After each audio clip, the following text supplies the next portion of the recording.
Eso de ser el último con relación a un tema que es el Estado, me hizo ir corriendo al mediodía para sacar algunos temas que esta mañana ya había tocado Juan Carlos y que seguramente habría de tocar Jorge, como efectivamente lo hizo.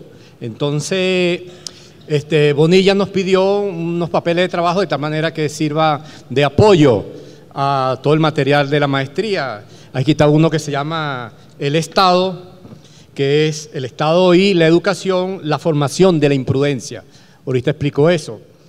Pero me voy a referir, esto lo voy a transmitir a Bonilla, pero para entender esta parte y un poco en la perspectiva de colonial, el lugar de enunciación, hice una introducción referente al método o el ámbito epistemológico desde el cual uno hace lo que hace a la crítica del Estado. Porque vista la exposición esta mañana que hace Juan Carlos, oye, parece facilísimo eso. Yo me aprendo esto, esto y esto y ¡guau! Construimos ya la revolución o desmontamos el Estado.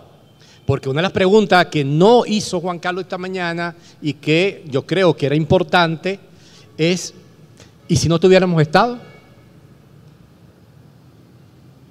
¿O tenemos que meternos porque lo que el amigo aquí, muy estimado, llama confrontación del mundo, no es otra cosa sino el despliegue de la relación centro-periferia en un mundo donde uno de los fundamentos era, por supuesto, sacar al hombre, que lo dijo muy bien, a partir del reloj, de todo lo que era el pensar como el argumento estructural de lo que se pensaba como despliegue. Entonces, cuando uno dice el Estado, ¿cuál es el argumento? A partir de qué elementos, de qué factores constitutivos, volvemos a Kant, pensamos la cosa sobre la cual decimos que estamos pensando. O Freud, cuando hablamos de la inconsciencia, lo malo es que tenemos que apelar a la conciencia para hablar de la inconsciencia, pues la inconsciencia no habla. Sabemos la inconsciencia, aquello que la conciencia dice. Entonces, lo del Estado es complicadísimo. Entonces, hay cosas como esta. Ahorita que está de moda lo del progreso, sería interesante en retrospectiva ver cuál ha sido por lo menos el pasado del progreso. Por lo menos en el caso latinoamericano, en el caso muy de cerca, que sí lo anunció esta mañana Juan Carlos, a nosotros nos dejó el 74.3% de pobreza, según el estudio de pobreza, no del Partido Comunista, sino del proyecto de pobreza de la Universidad Católica André Bello, para que no hayamos, o apelamos al estudio sobre el consumo en Venezuela que hace el profesor Vigilio Armas, que tampoco es del Partido Comunista, sino es del Instituto de Estudios Superiores de Administración, donde sostiene que en los años 80 y 90 aquí no se consumía. Y yo le digo, claro que se consumía perrarina, y bastante. Por eso la pobreza. Entonces, uno de los elementos constitutivos del progreso es ver el pasado y cuál ha sido el legado. Porque si no estamos perdidos. Para poder puntualizar, cuando hablamos del Estado, sobre cuáles son los factores que desde 1492 se inauguró en ese modelo civilizatorio que se llamó modernidad-colonialidad. Entonces, para ir ordenando como la casa, en ese sentido. Porque en lo personal, no caigo en esa trampa de que existe una tesis, existe una antítesis y existe una síntesis. Porque en el ámbito de lo real, la vida real, las cosas no se resuelven con síntesis, sino a través de la hegemonía. Por eso es tan importante el estudio del Estado. Porque en definitiva es importante leerse en ese sentido las reflexiones que hace Álvaro García Linera. Hace 15 años él decía que había que poner una bomba al Estado para dar el Estado. Y dice, lo que estamos haciendo ante yacimientos petrolíferos fiscales le dejaba al Estado 85 millones de dólares. Pero ahora con otra persona en el Estado le deja 2.700 millones de dólares anuales. Claro, ahí hay una diferencia numérica que le permite en el marco de un modelo de Estado hacer cosas para la gente teniéndola como argumento. Entonces yo creo que ahí está un elemento. A mí me gusta mucho apelar a Rocio porque en Europa no se estaba pensando de esa manera cuando una vez ocupada España, el rey lo manda de vacaciones, está Carlos I, y Roscio hace un documento muy sencillo. Acuérdense que está la idea del poder divino de los reyes. Roscio, un católico ortodoxo consumado, pardo, quería ser teólogo, no le permitieron ser cura, bueno, estudió derecho. Entonces él dice, depuesto el rey, ya no hay nada que nos vincule con España. Entonces, el poder que le hemos delegado como pueblo, estoy citando textualmente a Roscio, ese poder, esa soberanía, no regresa a Dios, sino al pueblo para que tenga la capacidad de decidir en el marco de la construcción de un Estado republicano, diferente al español. Roscio. Después ese documento se difunde, no por las redes sociales, sino por las redes sociales de la época. A mula, a caballo, había que llevar el documento aquí y allá. O sea, ¿qué hizo Mella? Yo creo que es un documento importante de ruptura. Entonces, desde el punto de vista de las ciencias sociales, ¿qué es lo que está en juego ahí? Primero, la noción de Estado, no. El estatuto epistemológico a partir del cual comenzamos a pensarnos. Diferente. Por eso tiene razón Juan Carlos esta mañana, las mismas palabras en época diferente no significan lo mismo. Entonces hay que darle una contextualidad hermenéutica importante y cuáles son los temas, los contenidos y desde dónde construimos el discurso para poder interpretar, comprender y explicar la naturaleza que define aquellas cosas sobre las cuales pensamos, entre ellos el de la educación. Por eso lo llamo la formación de la imprudencia, porque el Estado, en ese sentido, el Estado forma para emancipar. Si es así, Althusser no tiene razón. La educación como aparato ideológico del Estado. O forma para dominar. O qué tipo de Estado vamos a construir nosotros. Cómo nos salimos del modelo rentista que tenemos, donde todo lo que pensamos, lo pensamos a través del petróleo, incluida la educación. Entonces, por eso es importante revisar eso que se llama el pasado del progreso. Porque la gente, no, es mi progreso. El ejemplo que ponía Juan Carlos sobre Aristóbulo, esta mañana el señor que le decía, bueno, si me gano la lotería, eso está asociado a esa mentalidad. Entonces, el colonialismo no se conforma simplemente con imponer su dominio sobre el presente y el futuro de un país dominado. El colonialismo no se satisface con mantener a un pueblo entre sus garras y vaciar el cerebro del nativo de toda forma de contenido. Por una suerte de lógica perversa, se vuelve al pasado del pueblo oprimido, lo distorsiona, lo desfigura y lo destruye. Estoy citando a Frantz Fanon en Los condenados de la tierra. Otra cita. Que nadie se engañe. Una comunidad de hombres libres es cada vez menos probable. Cada grado de progreso festejado por todos los burócratas del mundo es en verdad un nuevo grado de barbarie que nos hunde un poco más en el sopor universal de la civilización occidental. Y a eso se refirió ya Jorge, muy ampliamente y muy bien. Rigoberto Lang, el mismo que dice que no creo en el socialismo en un solo país. Por eso, cada vez que leo y vuelvo a ese libro, El marxismo no es una ciencia, y Razón y Dominación, los dos son de Rigoberto, comienzo a pensar mucho más en Samir Amin y la teoría de la desconexión. Ya vamos a hablar de eso en lo sucesivo. Y tercero, la alienación es sobre todo práctica, es decir, económica, social, política. En este terreno real se manifiesta por el hecho de que los seres humanos están librados a fuerzas hostiles, que sin embargo no son sino los productos de su actividad.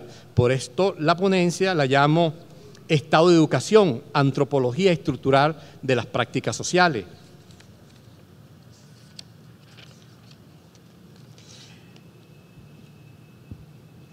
La agonía de la modernidad-colonialidad ha evidenciado tanto la profundidad de la crisis de las instituciones universitarias como la de las ciencias sociales instituidas por esto. Hago un inciso aquí. En lo personal, y vamos a tener toda la maestría para debatirse eso, o sea, eso que nosotros llamamos sociología, educación, antropología, historia, o sea, es lo mismo en el sentido de ¿qué es lo que estudiamos en definitiva? Bueno, el sentido y el significado de uso que la gente le da a las cosas que hace en el ámbito de una contextualidad geohistórica. Entonces yo sí creo y milito en eso, que esa fragmentación va a desaparecer. Lo que pasa es que todavía le da de comer a muchas universidades, pero eso va a desaparecer. Y eso es semiótica, en definitiva. Toda la estructura conceptual del Estado es semiótica, en definitiva. Es práctica, porque todo lo que es ideológico, político, jurídico, tiene sus concreciones materiales. Nunca antes los derrumbes de los paradigmas habían expresado de forma tan abarcadora la profundidad estructural de la incertidumbre. En perspectiva funcionalista, las academias ni siquiera están realizando las funciones asignadas en la era del capital. Solo están ahí en una especie de pernota histórica, tratando de realizar tareas cotidianas de legitimación social de una especie de títulos nobiliarios modernos, los títulos académicos. Las instituciones universitarias, en una suerte de iteración rutinaria, en un amago de voluntad de verdad, como diría Foucault, no llegan a formular las preguntas fundamentales que permiten orientar la investigación y la producción de conocimientos necesarios para abordar la crisis, avanzar con ella y, si es posible, salir de ella para afrontar las singularidades estructurales de la siguiente recaída. La educación es un ámbito que no hace el consenso en ninguna parte del mundo, nunca lo ha hecho.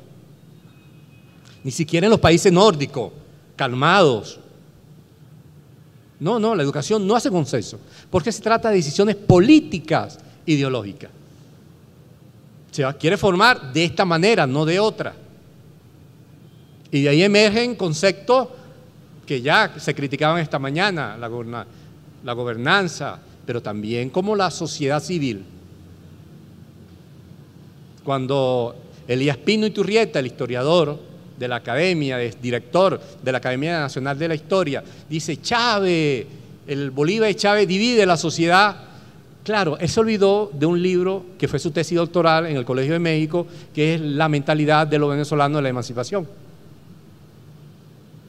Y cuando él dice los venezolanos, está diciendo los venezolanos, los godos, los mantuanos, los que hicieron posible la ruptura con España. Porque cuando se piensa la noción de pueblo en 1808, en 1810, en 1811, no es el pueblo como nosotros empezamos en Yuraima, que está ahí, pues, viene Barlovento, Ingrid, no. Descendiente de la cultura del cacao, no. Entonces eso es importante. El primer artículo de la Constitución de 1811, ¿cuál es? Nuestra religión es el católico. Y segundo, somos ciudadanos los propietarios. O sea, es la reducción. El pueblo y la condición de ciudadanía estaba asociada a la propiedad, que es cónsono con el sistema mundo.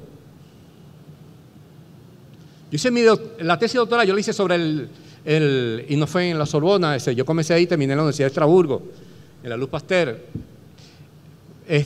sobre la vida cotidiana, prácticas sociales y producción de identidad en el Mediterráneo del siglo XVIII. Y trabajé con el contrabando de las especies del Asia hacia América. Y le hice seguimiento a la yaca, que tanto le gusta a los presentes, a la yaca venezolana. Y uno va viendo a lo largo de los años, de los siglos, cómo a la yaca se van incorporando ingredientes que no pertenecen a la localidad nuestra. Todas las culturas latinoamericanas ancestrales tienen una especie de tamal, nosotros lo llamamos aquí hallaca, pero en la medida en que la provincia de la época, el vicerreinato de Nueva Granada, se va incorporando al sistema mundo, uno va viendo cómo comienza a cambiarse los patrones alimentarios. Y los pensa de estudio de la época de toda la subregión comienza a ser visible esa novedad gastronómica. La geografía no es la geografía local, la historia no es la historia local, sino la historia de España. La historia del rey, la historia de los estados, pues eran los estados, las metrópolis las que hacían la historia. La gente común y corriente no tiene historia, según la visión de la época, indudablemente. Una de las múltiples expresiones de esta crisis está en los protocolos explicativos sobre los cuales se apuntaló el despliegue hegemónico del eurocentrismo a partir de 1492. Los fundamentos ontológicos, axiológicos, epistemológicos, categoriales, implantados desde entonces, tienen mucha dificultad hoy en día para articular nuevos sistemas de enunciado, donde los hechos en el ámbito de lo real tengan asidero en los modos de pensar, y estos, a su vez, estén relacionados con las diversas expresiones de producción material, social y simbólica de la vida cotidiana y del hábitat recreada desde la diversidad intercultural. Las ciencias sociales han entrado en la sala de terapia intensiva desde hace algo más de 3 décadas, con el agravante que las propias salas de terapia, es decir, las universidades, no tienen la caja de herramientas para resucitar de las agonías a los referentes que ya no tienen asidero en estos tiempos de turbulencia posmoderna. Por eso es interesante la tesis sobre el Estado que plantea Juan Carlos. Bueno, hay que pensar el Estado de una manera distinta. Una manera, si es que con el Estado queremos hacer lo que estamos haciendo. O tenemos que crear, como dice Samir Amin, tenemos una desconexión de ese sistema que nos permita pensarnos de otra manera diferente y que los modelos de felicidad no sean los modelos de los centros comerciales, sino otras categorías de análisis. Entonces hay que estudiar en profundidad el Estado para poder hacer las preguntas pertinentes que no nos estamos haciendo ahorita. El no formular las preguntas pertinentes significa también dar cuenta de nuestra propia crisis, como sistema, como institución, como ciencias sociales, como educación. Esta crisis ciertamente, está en crisis ciertamente el estatuto epistemológico de las ciencias sociales. Las nociones de mundo hacen agua y los epistemas eurocentristas estandarizados, así como sus respectivos contenidos, están tocando fondo. Al menos en esta parte del mundo nos llegan prácticamente vaciados de su significado y sentido de uso, como diría Ernesto Laclau. La tarea que tenemos por delante para salir de esta anomia científica en una institución, por ejemplo, como la Universidad Bolivariana, es compleja y no se resuelve con resemantizaciones epistémicas o parafraseos tropicalizados. El esfuerzo extraordinario realizado por Immanuel Wallenstein en su conferencia El legado de la sociología, la promesa de la ciencia social, apunta precisamente en la dirección de impensar el estatuto epistemológico de las ciencias sociales a partir de lo que el autor denomina en el referido texto los 6 desafíos, entre ellos la noción de tiempo, la división esa que viene desde Aristóteles cuando cayó una especie de maldición en la forma de pensar. El hombre es un animal racional, entonces separó la emocionalidad con la racionalidad. Ya reitero lo de Juan Carlos, me perdona que lo mencione, pero que se llevó toda la mañana en la conferencia en ese sentido. Pero cuando decía, bueno, porque una mujer no puede, este es mi pareja y me voy, o un hombre, pues sí, este es mi compañero, ¿me explico? Claro, eso que parece, precisamente eso nos viene de ahí la fragmentación. Porque también, acuérdense que a nosotros se nos instituyó, antes estábamos desconectados, y a partir de 1492, en ese despliegue de incorporar al imaginario europeo, que era el centro de la época, a este continente que ya tenía nombre, pero que uno de los elementos de dominación es vaciarlo de su símbolo, de su código, de su lingüística e imponer otra, pasó por realmente imponer una forma de pensar. Un ejemplo, una mujer guarao, yo lo he comentado otra vez aquí, a lo mejor me lo han escuchado, cuando cumple tiene su primera menstruación y después pasa el proceso de la cuarentena, que ya supone que la cosmogonía guarao, ya el pueblo lo ve como que la mujer ya está apta para formar casa aparte, formar familia, etcétera, etcétera. La madre, todo el proceso de sanación en los guaraos es matrilineal. Entonces, por el sentido de la vida, etcétera, etcétera. Y porque en el lenguaje guarao, en el sistema de código guarao, todo lo que esté asociado a la vida es femenino. Entonces comienza a transmitirle todo lo que es la botánica del delta. Esa mujer se aprende a lo largo de su vida, a los 10, 15 años, alrededor de 7.000 nombres de plantas medicinales de memoria. El factor estructurante del conocimiento, la producción, es la oralidad. 7.000. Si uno saca una cuenta, una matemática simple de permutaciones y combinaciones, da como 190.000 recetas que esa mujer se aprende de memoria. Nosotros aquí, hierbabuena, malojillo y vaquichuta. Entonces, ahí hay una epistemología, una forma, una lógica de construir un conocimiento distinto al que el Círculo de Viena entre el año 1922 y 1936 impuso como hegemonía definitiva en el marco de la era del capital, después de la crisis del 29. Entonces, o cómo hicieron los mayas. La primera mazorca que se conoce, es una mazorca negra que está petrificada en el Museo Antropológico de México. Y bueno, no conocía las leyes de Méndez, no conocía lo que sabe Miguel Ángel ahí de biología y agronomía, de los suelos, de HP, de acidez. No, pero ¿cómo hicieron para, en un proceso sistemático de producción de conocimiento, legarnos la mazorca de maíz amarilla como la conocemos? Y así muchísimos ejemplos. O sea, quiere decir que un mundo que venía desconectado y produciendo en esa diversidad, diversas formas de racionalidad integral de producir y resolver los problemas locales.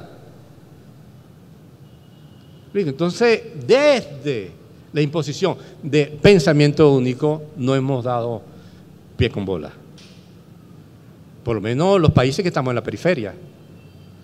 Porque eso de la idea del progreso, Estados Unidos se va a sentar o Alemania, bueno, vamos a esperar que aquello nos alcance. No, la cosa no va por ahí. La tarea que tenemos, repito, por delante, el esfuerzo extraordinario, repito, las teorías que se construyeron a partir de las diversas nociologías, hoy prácticamente no permiten interpretar, comprender ni explicar el derrumbe del progreso y del bienestar, al menos la caída de lo que se entendía como el motor esencial de la felicidad occidental, el desarrollo y la noción de Estado.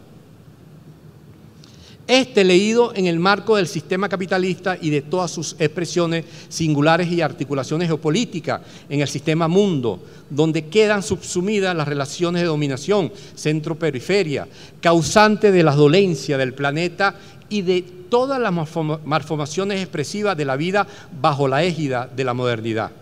Las hegemonías y su certidumbre en el mundo de lo efímero, el mundo de la planificación de la obsolescencia, están dando muestra que estamos entrando en otra época.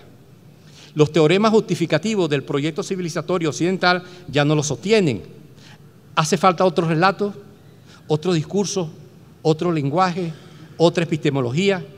Las contextualidades del presente nos permiten, desde nuestra propia experiencia local, impensar el ámbito de las nuevas ciencias sociales y de sus diversas expresiones metódicas, entre ellas lo relacionado con la educación, si es que algo como tal se puede reflexionar desde la diversidad intercultural. En diversos seminarios, claro, es posible porque el Estado y cierta noción de Estado está en contra precisamente de la diversidad. Porque si no, ¿cómo pensamos en el caso venezolano el Estado docente? Yo creo que eso hay que pensarlo y tomar distancia para refrescar la memoria, y si hay que asumirlo, lo asumimos, pero los programas que se están abriendo en las comunidades indígenas. Bueno, estamos replicando 1492. O la relación inclusión-exclusión. Porque la inclusión depende quién incluye a quién y desde qué parámetro se hace la inclusión.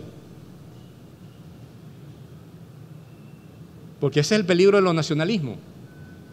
Si yo defino unos criterios, dejo por fuera otros. Y en la inclusión pudiéramos estar excluyendo, en el sentido de que en el marco de una construcción pacífica de la transformación, el factor estructurante y motor del cambio es el debate permanente y la crítica. Y eso pasa por criticar y poner en remojo todas las categorías, todas las concesiones de educación, de currículo. Por ejemplo, en lo personal, yo creo que la educación, vista como ciencia, es parte de la crisis desde ese enunciado, porque la educación en sí misma no tiene los protocolos categoriales para explicarse. Tienen que recurrir a la sociología, a la psicología, a la historia, a la antropología, a la filosofía. Entonces, no se explica desde sí misma. Entonces vamos a seguir llamando a educación ciencia de la educación. Lo señalo como planteamiento, simplemente, para ver si realmente nos hace resonar. O cuando decimos el sistema educativo, nunca ha habido sistema, analicemos la noción de sistema educativo, el concepto de sistema como tal. Betalaffi si le gusta, Weister si le gusta. No cuadra con lo que se ha montado y lo que han sido las prácticas. El nombre que más se le acercaría a denominar y connotar lo que se ha llamado tradicionalmente sistema educativo no es estructura. No decimos que los bachilleres están saliendo sin leer, escribir, no sé qué, sin entenderlo, porque la primaria, bueno, eso no tiene nada que ver con sistema, sino con que cada uno de los factores se define en función de la relación que mantiene con el conjunto de los otros factores. Entonces no hay ente aislado, no hay subsistema que viva solo. Si se cae uno, se cae eso que se llama sistema educativo. ¿Cómo pensar la escuela? ¿Cómo la está empezando Bolivia? ¿Cómo la está empezando Ecuador? ¿Cómo se está empezando Nicaragua?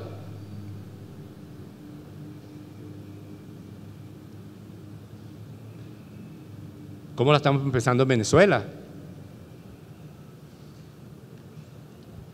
Es interesante repartir las canaimas, pero la canaima como un elemento que por sí solo es una propuesta pedagógica, no lo es.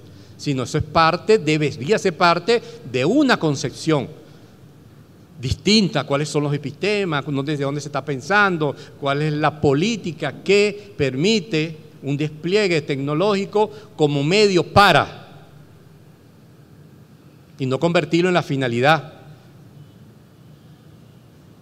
sino son medios, porque sabemos que en un año el aparato como tal es obsoleto ya, por esa dinámica del mercado, que también apuntaba esta mañana Juan Carlos, donde, no lo dijo textualmente, pero es parte de eso, de esa dinámica, donde en el mercado planifica la obsolescencia y el poder mediático obliga a observar esa obsolescencia como ritualidades mitológicas del mercado, a la cual el querer vivir en esa circunstancia supone aprender y meterte en los ámbitos de ese proceso de transformación, de dominación, perdón. En este ensayo intentamos exponer algunas de esas reflexiones en torno a la dinámica de las ciencias sociales y cómo se expresan en la reflexión sobre el Estado, la educación, que gravitan en torno a lo que es el Centro de Estudios Sociales y Culturales, que es un espacio creado en la Bolivariana para pensar las cosas desde otra manera. Intentamos humildemente hacer eso desde unas prácticas de investigación que intentamos también que sean distintas. Pensar, estudiando profundamente esa teoría del Estado que esta mañana desplegó muy didácticamente Juan Carlos y que Jorge también lo dice desde otra perspectiva más ecológica, pero que nos permiten también ver que yo creo que hay que desconectarse del mismo sistema universitario para que podamos realmente poner las cosas en perspectiva y tratar de hacer los aportes que haya que hacerlo en una deconstrucción del discurso de la modernidad y del discurso del progreso. Ahí en Sabana Uchire, cuando estaba para la reelección el gobernador de Anzoátegui, estar en Huila, nos tocó estar ahí por casualidad.